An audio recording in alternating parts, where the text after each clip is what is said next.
Welcome back mga kabayan. Nagbabalik po muli ang inyong lingkod upang magbigay sa inyo ng mga bago at nagbabagang mga balita.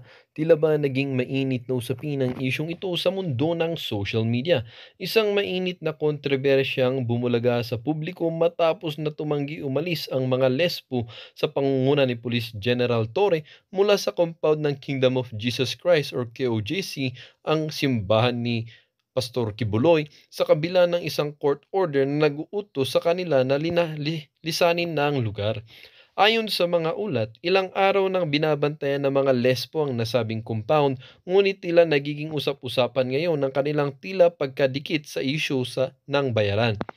Itinuro ang mga lesbo na hindi raw umalis sa KOJC dahil umano sa impluensya ng pera mula sa isang hindi pinangalang partido na kilala naman natin kung sino ay kundi itong administrasyon ni Presidente Kuting. Maraming mamamayan ang nababahala at nagtatanong, paano naging tagapagtanggol ng batas sa mga lesbo kung sila mismo ang unang lumalabag dito? Ang hindi pagsunod ng mga alagad ng batas sa isang court order ay nagdudulot ng pagkadismaya sa publiko na umaasa sa kanilang integridad at pagiging patas. Si Police General Torre na pinuno ng nasabing operasyon ay naging sentro ng mga batikos at kritisismo. Ayon sa mga nakakaalam, nagbigay na ng direktiba ang korte na umalis ang mga lesbo sa KOJC, ngunit nananatili pa rin ang mga ito sa lugar sa hindi malinaw na dahilan. Ito'y nagdulot ng mga haka-haka na sila'y protektado ng mga makapangyarihang individual o grupo. Sa kabila ng mga akusasyon, nananatiling tahimik si General Torre at ang kanyang hanay hingil sa isyong ito. Wala pang malinaw na pahayag mula sa pamunuan ng ating kalespuhan kung bakit hindi nasusunod ang utos ng korte, na patuloy na nagiging sanhi ng pagdududa ng publiko sa sistema ng hustisya. Patuloy na nanawagan ng iba't ibang grupo at mga tagapagtaguyod ng karapatan ng pantao na sundin ang batas at ipatupad ang hustisya ng walang kinikilingan.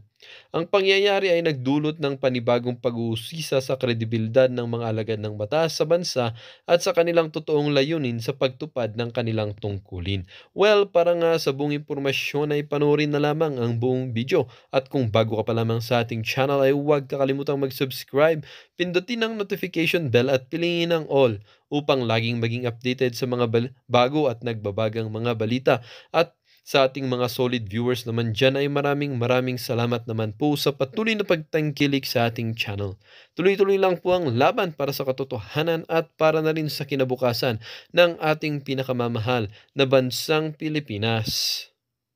Bose, talagang Malumanay. Hindi malumanay, parang pusit. ang haba ng pasensya. Hindi ko pa talaga nakita ni kahit isang beses na galit ang boss natin. Ewan ko lang kung galing ba kasi kung magsalita, napakamalumanay. Lumanay eh, no? Ikaw na mismo. Mahihiyang gumawa ng kasalanan. Ay, boss, congratulations kay Boss Rico. At sa lahat ng ng Kanoy family din. Yun. Dahil sa anniversary. May siya partner. Palichon? Paliton, may pa-cake siya. Oo, kabukas. Kanina may may pasalbo na. Ano nangyari Kanina. Pero konti lang, partner. May catering. Hindi, surprise yung partner eh. Ganun ba? At maraming salamat sa Maynilad.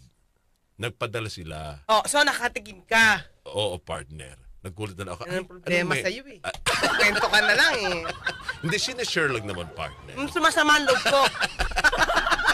Ay, nako. Eto ba? Sasama ba yung loob mo rito sa balita kanina? Pero kasi nung lumabas ito, abay, tuwang-tuwa daw yung mga miyembro ng KOJC. Kasi may TPO, Temporary Protection Order, ng Davao Regional Trial Court Branch 15. Oo. Okay, sige, balita. Ay, tuloy, partner. Parang ang iniisip nila rito, ang take nila, although aminado naman yung abogado ng KOJC, parang ang take nila rito, ini-stop o pinapahinto yung ginagawang pagsisilbi, partner, ng arrest warrant rito kay Pastor Kibuloy. Pero ang sabi ni DILG Secretary nung nakausap kami na rito exclusive ng RMN, ng DCXL News after na lumabas, partner. Kaagad-agad nakausap ng DCXL ni si Secretary Abalos. Ang sabi niya, mananatiling aarestuhin pa rin ng mga kapulisan. Etong si Pastor Kibuloy, dahil sabi ni Secretary Abalos, layon daw ng inilabas na order na tanggalin lamang ang mga barikada. Secretary? Yes, Lourdes, magandang hapon. Sir, mapasok lang mo na balita. Meron daw pong inilabas na cease and desist order ang lokal na korte dyan po sa Davao. Pinapupull out yung ating mga pulis. Natanggap na ho ba ito ng DILG yung information? Well, eto, meron akong kopya ngayon. Babasahin ko lang to, Lourdes. Please, sir, please. Para maliwanagan ng ating mga kababayan, no? Ito yung pinakahuling decision niya. Hence, this court, under the current situation, sees the urgency to direct the PNP 11 to immediately cease and desist from any act or omission that threatens the life, liberty, or security as well as the properties of the petitioners. No? Pinapahinto sa anumang akto na pwedeng manakot sa buhay, sa kalayaan, o sa seguridad ng mga o ari-arian ng mga petitioner. Tagalog, okay. Tutuloy ko lang. The PNP 11 is hereby ordered to remove all forms of barricades, barriers, or blockades that bar the access to and from the subject compound and hinder petitioners' rights, academic proprietary rights, and the pursuit thereof by its members, officers within the surrounding premises. Ang sinasabi dito, ang PNP 11 ay inorderan na tanggalin ang lahat ng uri ng barikada, ng barrier o blockade, no, na naghaharang sa access, no, papunta doon sa compound, at ito'y pinipigilan ang karapatan ng mga petitioner sa kanilang religious, academic, and proprietary rights and the pursuit of its officers within. So klaro, ang pinipigilan, pinapatanggal lamang ang barikada, barrier, or blockade that bar access. Kung titignan mo ito, Lourdes, susuriin mo maigi, hindi pinapahinto ang police operation. Pinapatanggal lamang yung mga blockade, yung barrier, at yung mga barricade. So mako-comply tayo. Pero tuloy-tuloy pa rin ang operasyon ng police na hanapin si Pastor Kibuloy. Okay. Secretary, para malinaw, no, tatanggalin yung mga blockade na sinasabi, but yung mga pulis, for clarification, yung mga pulis na andoon pa rin sa harapan ng compound. Yes, hindi ino-overturn ng warrant nito. Talagang hahanapin pa rin na dahil may warrant of arrest pa rin si Kibuloy. Hahanapin pa rin nila doon sa lugar na yun. Okay. Ang sabi, para clear din lang po sa sinasabi niyo pong cease and desist order, sir. Ito yung Lourdes, ito ang decision mismo ng korte, ang binasa ko. Pinirmahan ni Mario Dualves, ang presiding judge nitong korte nito, nitong branch 15 ng Davao City. Okay, sir. Iba ho yata yung pagkakaintindi rin, sir, ng mga nasa Davao. Ang pagkakaintindi po, kaya raw po nagsasaya na yung KOJC kasi pinalalayas na raw po yung mga pulis sa vicinity inside at outside ng KOJC. Well, binasa ko sa mga nakikinig siguro, binasa ko verbatim, klarong-klaro na ang pinapatanggal dito ay dinidirekta ang PNP to immediately remove all forms of barricades, barriers, or blockades that bar the access to and from the subject compound and hinder petitioners' rights, academic propriety, rights, and pursuit thereof by its officers, members, and surrounding. In fact, naka-bold pa ang nakalagay, remove all forms of barricades, barriers, or blockades. Okay, so ano po yung order nyo right now, DILG, sa commander na naandyan po ngayon sa Davao? Well, ako po, makita na natin to, hanapin na natin. Dahil yun naman, mayroon pa tayong legal na warrant eh. Ang sinasabi lang dito, to immediately cease and desist from any act or mission that threatens sa pananakot, sa buhay, sa kalayaan, o sa sekuridad. Pati na rin doon yung ari-arian na petitioner. Hindi naman siguro yung wala naman tayo sa buhay, no? Sa kalayaan, wala naman tayong iniipit yan, o seguridad nila. Basta hinahanap lang natin. Okay. Okay? Secretary, may report ho na ngayon daw po may gagawing, para clear din lang, gagawin yung PNP na papasukin or para makita itong bunker daw? Alam mo, malapit na siyang mahuli. Malapit na, sinasabi ko sa inyo. No? Mag-ano na lang tayo, basta ito, alam mo, pulis natin, wala nang pahinga to, ito yung kanilang mandato ito yung inuutos ng batas na dapat hanapin nila, may warrant No, sana lang di bale, mahuhuli na rin. Secretary, matapos na ito. Sabi niyo po malapit na siyang mahuli. Ano po inyong basihan? Well, magaganda ang aming mga nakikita mga development. Yun lang. Okay? Tulad po ng sir, ano pong development dyan, sir? Hindi ko lang masasabi ngayon, basta Oo. maganda. Basta maganda. May sabi po ni Senator Bato de la Rosa, parang yung iba naman daw po yung naririnig daw po na natibok diyan sa bunker. Ewan ko, basta ako, andito ako, may sinasabi sila sa akin na ganito, well, what is important is we're trying to do our best and the way it is right now, maganda. Within this day po ba? Tomorrow, meron pong positive? Tingnan natin. Ano pong reaction po ninyo? Meron po naglabas, yung mga Duterte po naglabas po ng kanilang mga statement, no? Sama-sama po, yung anak, yung tatay, and si Mayor, parang overkill ang nangyayari po dyan. Alam nyo, ito lang, klarong-klaro ang ginawa ng kapulisan, wala pong overkill na tinatawag. Nakita nyo naman ang diniro ng ating kapulisan, no? Sila nang nasaktan ng gusto, no? At kung yan, dadali mo dyan siguro si 50, 30, naku, yun ang kawawa. Kasi let's face it, emotions are very high. Hindi ka pwede magpadala ng iilan lamang dyan. What is important, walang napaputok ng baril, no? Walang nanapak, walang nanutok, walang nanipa. Nakita mo naman ang demeanor ng ating kapulisan. Maski ilang araw na pagod na yan. Yun ang importante rito. Okay, may nakasawa na ho ba kayong... okay, Secretary? Yes. May nakasawa na ho ba kayong mga KOJC members? May? Nakasuhan na po. Hindi pa naman. Tinitignan na po. Although marami talagang takes at talagang maraming ginawang sabihin natin labag sa bata. Last na lang po, temporary protection order granted to KOJC. What does that mean po? Ano yun? Ano po itong ibig sabihin nitong temporary protection order granted to KOJC? Yun ang binasa ko.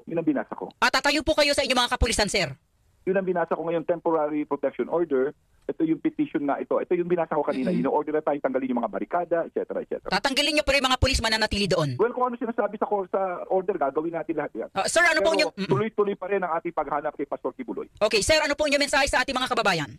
Ang sa akin lang ay sana maunawaan natin ang talagang responsibilidad ng kapulisyan dito. No, kailangan talagang mahanap si Pastor Kibuloy dahil siya may warrant of arrest. This is people of the Philippines against Pastor Kibuloy na kinasuhan ng sexual assault or sexual abuse of women tsaka human trafficking. No? Minor pa yan, mga minor de edad at may warrant siya rito. Kailangan ma-serve natin ito dahil itong proseso. Ito proseso ng batas. Kailangan sundan natin ito. Okay? Secretary, maraming salamat po sa oras. Mabuhay po kayo. Salamat. Thank you. DZXL Flash. DZXL.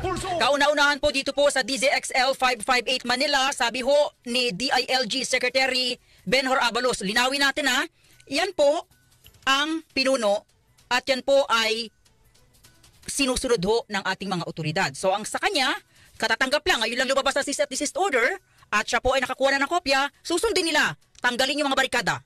Tanggalin yung mga sasakyan.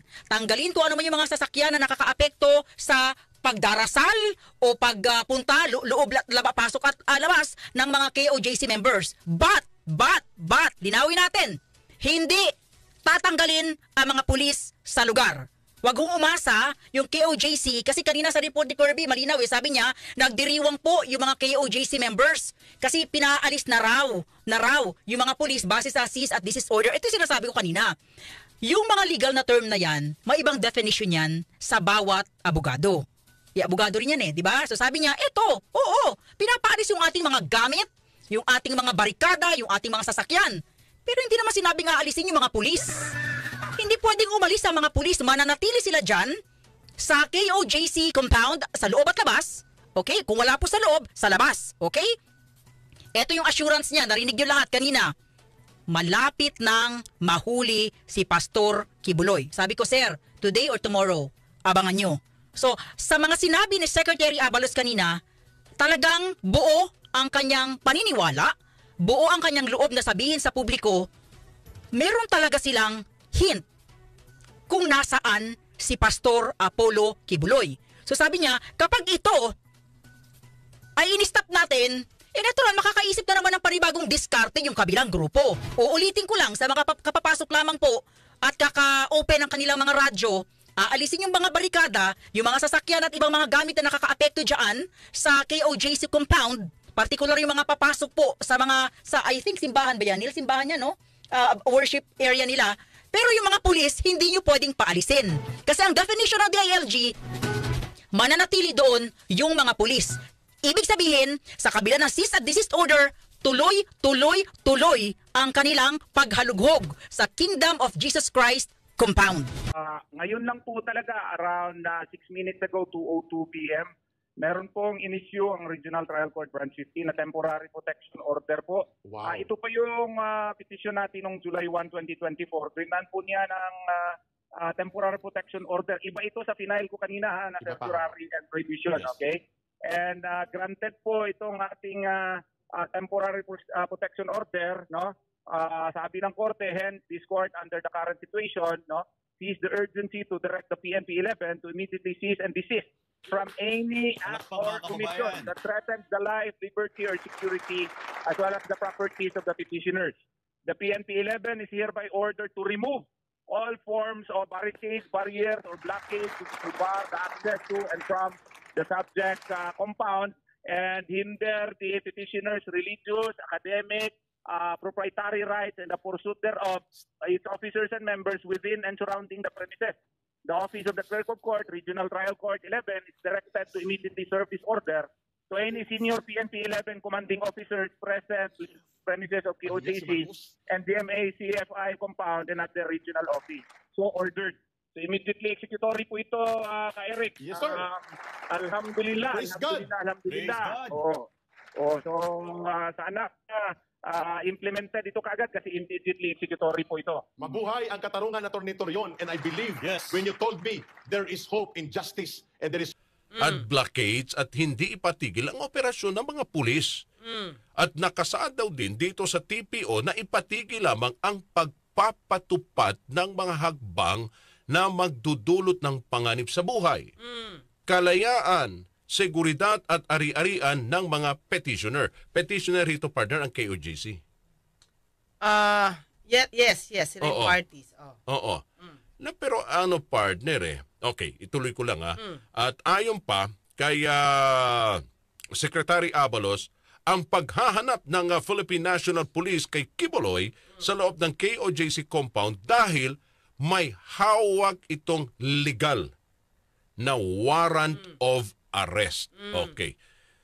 Na pero hindi naman, partner, naglagay ba ng barikada ang mga pulis? Wala naman Hindi kasi ganito yan, Medyo partner. naguluhan ako dito sa TPO. Oo. Kasi ito ang nadinig ko, ha? Ito ang nadinig ko. Ito daw, parang final nila sa insidente para noong July. Di ba noong July pa lang, kaya Oo. kailan ba sinabi ni Mayor Baste na immature yung mga pulis? Kailangan. Oo.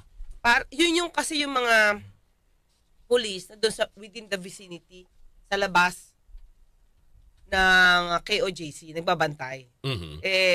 Pinapaalis nila yun. Pinapaalis na nila yun at that time. So, hanapin ko lang kung ano yun kasi partner, yun ang pagkakaalam Oo. ko. So, Oo. So, sige, partner. Oo. Ayun. Ito July, nagagalit na tong si Mayor Baste, dahil meron ng kinikriticize niya ng excessive police presence Oo. outside KOJC Oo. compound. 'Di ba? Ito yung time na hindi pa sila nagpapa-implement. Hindi pa sila Oo. nagpapa-implement ito. Ito yung nadinig ko kanina sa SMNI. Yung sinabi ni Atty. Torion. Oo. Iba pa daw kasi yung final niya na prohibition. So ito, malamang, itong ibinigay ni Judge is patungkol doon sa nangyari noong July na nagkakalat yung mga pulis doon. Pero at the time, hindi pa pinapasok. Oo. So, ang ibig mong sabihin, partner, etong TPO, huli na lumabas. Yun yung decision. para... Decision ito nung sinasabi Para mo sa July. Para sa July. Oo. Oo. Yun yung final kasi nilang natinig ko petition, eh. oo. Nag-file sila ng petition nung July pa. At eto na yung decision. Okay, kasi noong July, di ba, July 29 yung yung ito, July 29, ay, tama ba? Wait lang. Oo. Yung galit na galit si Mayor Baste, ito lumabas, Mayor Baste III criticized excessive police presence outside KOJC compound in Davao City. That's July 30. So parang nireklamo na ito, malamang, ito yung tungkol doon sa, nireklamo dyan sa decision na yan. Oo. Actually, it's not yet a decision, temporary, lang yan. Temporary order lang yan. So, hindi pa siya on the merit. Ngayon, ang sabi kanina ni Atty. Torion, wag kayong magsasabi na may forum shopping. Kasi parang meron nga siyang final na petition for prohibition related naman dito sa bagong sitwasyon. So, kaya tanong natin, yung bang final nito o itong decision na to na may temporary protection, diba? Teka lang ha. Para tanggalin di umano yung mga barriers, patungkol ba to sa ginawang bago o do sa July? Kasi kung yan ay para sa July, mukhang hindi masasakop yung pagpasok nila. Itong Nila, operasyon ngayon. Nila General Torre. Kasi nagsiserve na sila. At the time, feeling nila nananakot pa lang kasi ang dami-daming mga pulis sa labas. So, kung ang pinakalaman ng content nila doon sa petition nila, patungkol sa July incident, hindi makakasama yung ginagawa ngayon. Pero teka, partner. Sabi ko nga, sa obserbasyon ko at sa nakikita nating mga video, may mga, ngayon, kung sakop man itong TPO partner, sa sitwasyon ngayon, wala naman ako nakikita mga inilagay na barriers dyan na mga... may mga nakaharang ba? Di ba nilireklamo pa nga nila, naglagay ng barrier yung ano? Yung kay JC, dahil na yung sa exit ng Davao Airport. May mga heavy equipment pang ang nilagay partner. Diba? So parang, di ba? Ironic, ewan ko lang, partner Ito kasi, baka posible, pero kanina binabanggit nga ni binasa ni Secretary at nilinaw niya, parang ang sinasabi, etong sitwasyon ngayon, kaya huwag kayo magpakasaya. Oo. Okay, partner lagi, kasi ang ginarant is, nag-issue talaga ng writ of amparo. Yun yung petition. Oo. So, explain natin ano ba yung writ of amparo. Sige. Okay. Ang sabi kasi, ang writ of amparo, a petition for a writ of amparo is a remedy available to any person whose right to life, liberty and security is violated or threatened with violation by an unlawful act, or omission of a public official or employee or of a private individual or entity. The writ shall cover extralegal killings and enforce disappearances or threats thereof. So wala tayo sa dulo hindi naman covered yung extralegal killings, di ba? Hindi naman sila gumagawa ng EJK, di ba? And enforce disappearances. So, doon tayo papasok sa definitions na may bandang unahan. Na di umano ay inavail nila ito dahil natathreaten yung kanilang security. Di ba? Or life, di ba? So, ang nag-file nito, definitely hindi mas si Pastor Kibul kasi may warrant para siya, di ba? Pero ito yung elemento Kaya nagtataka tayo, ano yung naging dahilan ni Judge? Bakit nag-grant agad? Siyempre kasi kailangan natin malaman, di ba? Ito sabi, yung liberty and security, life, liberty and security is violated or threatened with violation by an unlawful act. So, yung bang pagbabantay, assume na natin yung hindi pa pumapasok yung General Torre.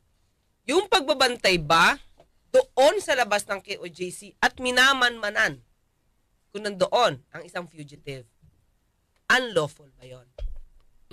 Hindi, di ba? Oo.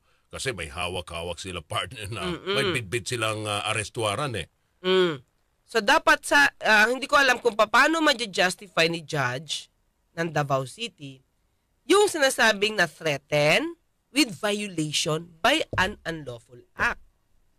Siguro kung wala silang hawak na warrant of arrest at nagmamanman na sila mga pulis doon, walang kaabog-abog, unlawful yun. Kasi wala kang basihan para magtik-tik ka doon Diba? Pero, paano na-issue yung petition for writ of amparo kung meron ba, napakita ba na yung life, liberty, and security is violated or threatened with violation by an unlawful act or omission of public official? Diba? So, kung nagbabantay ka doon, tapos yung kay OJC, ayaw sa'yo, kasi natathreaten kami, pero wala namang ginagawa yung mga pulis at that time, kasi minamanmanan lang kayo. Natathreaten ba sila with violation of unlawful act? So, dapat makita doon yung unlawful act. Kasi hindi naman basta-basta ini-issue ang writ of amparo unless may dahilan. May nakita silang doon. Na pang-aabuso. Oo. Yeah, pang-aabuso Mm. sa ng mga pulis. sa mga miyembro ng KOJC. Oo, di ba? Oo. Ipakita na kung nagbabantay ba. Kasi at the time na nagalit si Mayor Baste, sinabi lang niya para kayo immature, tinatakot yung mga bata. Pero the mere presence of a police officers, o mga policemen, di ba dapat mas matuwa ka kasi protected ka? Mm-mm. Yun ang yung sa akin, ha? Oo. Kasi hindi na sila nangaharas, partner, eh. sino dapat ang ano rito? Tumingin na may nangyayaring pang-aabuso. Kasi sa ngayon, ang naririnig natin na may mga nangyayari na pang-aabuso, sinasabing overkill, di ba? Daming mga pulis, may mga nasasaktan, may mga nawalang buhay. Sa panig naman ng ng mga Duterte. Sila ang nagsasabi. But wala pa namang nag-file ng complaint from the isa sa mga miyembro ng KOJC na sila ay naging biktima ng pang-aabuso mula dito sa mga otoridad na nagsisilbi ng arrest warrant. Okay. Partner, Oo. nadinig ko kasi, may interview kasi dito si General Oo. Marbil na sabi niya, masyado na nga mataas yung maximum tolerance nila, pinipractice nila. Mm. Tapos ito yung ayon lang ha. Oo. Siyempre, both sides dapat pakinggan natin. Ang sabi naman ni General Marbil, hindi kami magti-tear gas, hindi sa amin manggagaling yan. Okay. Dahil kung kami ang magti-tear gas, dapat may mask. Mm-mm. May suot sila. Correct. To protect themselves. Yes, yeah, Di ba? May, Kasi sabi niya, gas masakit mask. yung tear gas na yan. Oo, gas mask. Diba? Oo. Masakit yan. So, di ba kung kami ang maggagamit niyan, dapat ready yung mga pulis. Mhm. So, isa yon. Tapos meron pa silang isang official na sinabi na yung iba daw na naghihimatay, parang gawa-gawa lang. Ito ayon lang din sa PNP ha. Oo. Dahil nung hinimatay at dadalhin na sa ospital, umayaw. Okay na. Okay na. Biglang Gumanon. tumayo. Oo, kasi dadalhin na sa ospital. At Kumbaga para mabubuking. at yung isa naman na hindi pinalad, 'di ba? Oo. Namatay na. Oo. Ilang araw daw 'yon. Nakita nila yung history eh. Oo. Nakita yung tao na 'yon, ilang araw na nagbabantay doon sa gate. Bakit kasi hindi pinapakain o hindi pinapatulog? Sobrang masakripisyo yun. Yun ang nila partner eh. Diba? Yun ang kanilang, kumbaga parang parte ng kanilang pananampalataya kay pastor. At ang sabi Oo. pa nga ni General Marbil, sila pa nga daw, ambulansya pa nila ang nagtulong. Okay. Ibang mga pulis. No. Na hindi nakikita sa kwento nung iba. Well, kanina, may nagtanong din nito kay Pangulong BBM patungkol sa human rights violation partner. Dito nga sa nangyayari ngayon sa Davao, dyan sa compound ng KOJC. Walang sabi naman ng Pangulo, anong human rights violation doon? Wala ngang dalang armas sa mga pulis. Yun, binabanggit mo nga, wala ngang kahit isa na partner. Nagpatirgas doon. Okay? Marami lang pulis dahil marami din mga miyembro na nagbabarikada dyan na hinaharang yung pagsisilbi ng ng arrest warrant rito sa bugante na hinahabol ng gobyerno. Sabi ni partner, Master Pogi, Ano sabi? that's a situation where drones should be used for fair and non-partisan coverage of incidents. Actually, maski na yung police, sabi, tinanong yun kung pwede nang gamitan ng drones. Hindi daw nila maggamit kasi malapit daw sa airport. So, hindi ko alam kung ano effect. Tama, oo. Bawal yan eh. So, malapit siya sa airport, Oo. hindi sila makagamit ng drone. Oo. Diba? Kaya mano-mano sila. So, ang sinasabi mo nga partner, etong inilabas na partner, ang isa sa mga tinatanong mo, ba't ganun kabilis ka agad? Hindi, mabilis talaga ang pag-issue ng Rito Pamparo. Oo. Kung may nakitang violation. Ang sa akin lang, Ganun ba? Kung may basehan? dapat may basihan si judge na may unlawful act. Oo. Na yung nag-file ng case, yung buhay niya, security niya, yung privacy niya, Oo. natatreten with the violation of unlawful. Oo. So, ano ba yung napakitang unlawful ng petitioner para magbigay si judge ng writ of No. kung pulis yan at may dalang Mm-mm. may dalang warrant of arrest, anong unlawful? Yun lang naman tanong ko. Mm-mm. Ano kaya yung nakita ni judge na unlawful doon para i-grant niya yung petition? Baka eto nga yung mga sinasabi, yung mga obserbasyon na nakikita na sobrang dami at may mga nasasaktan. Pero O di ako dapat naman sa mag-file mga din. nakikita- Dapat Oo. mag-file din yung police ng same. Nasasaktan din sila eh. Oo nga, binubuhusan pa nga partner, di ba, ng maruming tubig. Oo. Saka hindi, partner, may nagreklamo na nga isang taga TV network. Oo. Reporter siya. Pati nga daw siya pinukpok ng payong ng mga taga Oo. KOJC eh. Oo. O kung ito na neutral, reporter lang, Oo. pinupukpok nila ng payong, Oo. what more ang police? Oo. Pero partner, may nakikita ka bang epekto etong inilabas na TPO sa ginagawang operasyon ngayon ng kapulisan? Ang sa akin, ganito partner. Kasi malinaw naman ang sinabi ni DILG Secretary, tuloy! Ang pag-aaresto, hindi yan nasakop ng ginagawang pagsisilbi ng arrest warrant kay Pastor Quiboloy. But makakaano ba to partner? Makakaapekto ba to? Sa ginagawa nila? Oo. Kung kaya naman panindigan ni DILG, wala naman sila nilalabag. Oo. Kasi very clear dito, di ba? Sa definition, dapat ma-prove yung unlawful order. Ay, unlawful yung unlawful act of the public official. Mm-mm. Pwede sila ma-cite in contempt. Okay. Di ba?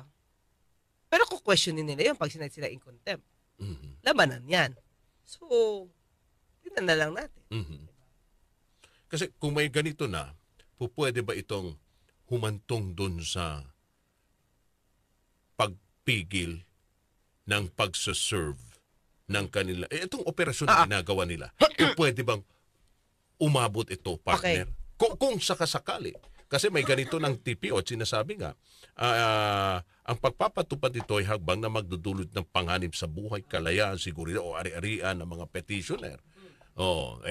Hinahalugad, di ba, hinahanap nila yung kuweba na kung saan na naririnig nila yung tibok ng puso ng sabi naman ni Senator Bato, palakalang yan, kayo talaga, oo. Di ba? Pwede ba, partner, umabot ito sa ganito? Kasi sa tingin ko, although sabi nga ni Secretary Abad, malapit na makita. Hindi lang niya pero may na sila, partner. May mga tip na sila, meron na silang mga nakikitang partner, paraan na basta may ganun siya kaninang binabanggit pero ayaw lang niya talagang ibigay yung buong impormasyon. Basta sabi niya, malapit na. Oo. Ito nga partner, meron ding sinabi sila na malamang daw yung secret entry. Oo. May bandang school. Okay. Magandang choice yun. Kasi pag may bata, talagang medyo mag-aalanganin kang pumasok, partner. Pero nararamdaman yata nila na malamang nandandan doon, ang mga tumigil ngayon sa school ay yung mga adult. Oo. Tinarangan. So, syempre, ang utak ng police, partner, kung saan ka humaharang, most probably, nandun. meron dyan. No. Diba? Posible. Oo. Pero sabi ko nga, basta ang nadidig ko kaninang umaga, kaninang hapon, yung patungkol dito, sa decision na to, is for the July incident. So, kung yan ay pang July incident, hindi niya covered yung ginagawa ngayon ng PNP na nagsiserve ng warrant. Oo. So, for me, kung ganun talaga, kasi kailangan ko mabasa yung pinaka-unang writ yung petition maliwanag naman sa sinabi ni Atty. Torion, it's about the July incident. So, kung ito ay hindi naman patungkol sa ginawa ngayon ng General Torre, hindi siya pwedeng pahinto. Kasi ang pinapahinto yung dati. Oo. Kung tutusin, kung yung dati na yon, yung nakapaligid-ligid lang partner, magiging moot and academic yun. Kasi pumasok na sila eh. Yun. Sabi ko kanya-kanyang, siyempre, iba naman ang isip nung maka KOJC. Di ba? Ako, siyempre, kung ano yung iniisip nila, ano yung pwedeng dito? Pangsangga. Kung ako naman yung si PNP, ano yung pwedeng niyang maging depensa? Oo. Di ba? Yun yung iisipin mo. So sa akin, kung makikita ko na ito ay pang July na incident, di ko pipigilan yung PNP. Ngayon, na magsagawa. Kasi hindi kami covered. Yung sinasabi yung petition, hindi covered yung ginagawa namin bago ngayon. Yun yung sa akin. Diba? Ayan. Ito, sabi ng ating mga kayubi, enemy downfall pag nahuli dyan si Kibuloy, wasak sila pati mga politiko na support sa kanya pag hindi sa poll si General Torre. Malamang attache case may hindi ko masyado. Jojo Cristobal, thank you. Reynald Ray, attorney, may nakita akong post sa case sa Inquirer daw sa view ng Supreme Court na yung arrest can continue, hindi siya affected ng TPO na issue ng Davao Court. Oh, good. Yun. Same yung sinasabi nga ni Secretary Abalos. Angelo Anor, yepi. Umabot ako sa live news sa Road at Attorney Claire. Inaabangan ko po kayo palagi from Ireland. Salamat. Joy Lord Valencia. Nako, hindi ko pwedeng basahin yung ano niya. Jorilyn, dapat, Attorney Claire, di ba pwede baliktarin yung desisyon ng court ng Davao at question yung judge sa desisyon niya? Okay. Alam niyo kasi mga kayubi, meron kasi dito na hindi ka pwedeng mag-motion for reconsideration because this is not a decision on the merits. Ibig sabihin, hindi siya tapos. Itong binigay na decision na to, temporary lang to. Kumbaga, sa isang kaso, nag-decide ka na isang issue lang. Isang issue pa lang yan. So, ang sinasabi dito kasi nga, di ba, when it comes to, kung legit yung mga case na ganito, lalo na life, liberty, security ang at stake, di ba? Kaya mabilisan to. Bawal kasi mag-file ng motion to dismiss. Di ba? Bawal din mag-file ng motion for reconsideration. Hindi mo rin pwedeng questionin yung alleged abuse of power. Kasi bawal ang certiorari and mandamus or prohibition against any interlocutory order. Kaya kung ito talaga mangyayari, di ba, pwedeng ipa-implement agad. Because interlocutory order lang siya. Kumbaga, an order within the case. Hindi pa siya yung final, pero nag-order ng habang pending yung case. That's interlocutory order or interim order ang tawag. Okay. Pero ako, sa akin, kung ako sa PNP, hindi ako hihinto. Kasi meron din naman akong order na dapat kong sundin. Yung pagsisilbi ng arrest warrant. Sa akin, katwiran ko, teka lang. I-question muna yung warrant of arrest. Kasi meron existing warrant of arrest, sino dapat magpatupad? Police. Sino ang may jurisdiction na police? Taga Davao. Diba? So, hindi nyo kami pwedeng paalisin dito. Kasi ini-implement din namin yung warrant of arrest. Yun yung sa akin. Sabi ni Melchor Gordon, to secure life and property naman ngayon. Kaya pwede sila magstay. Dahil nga rito sa TPO.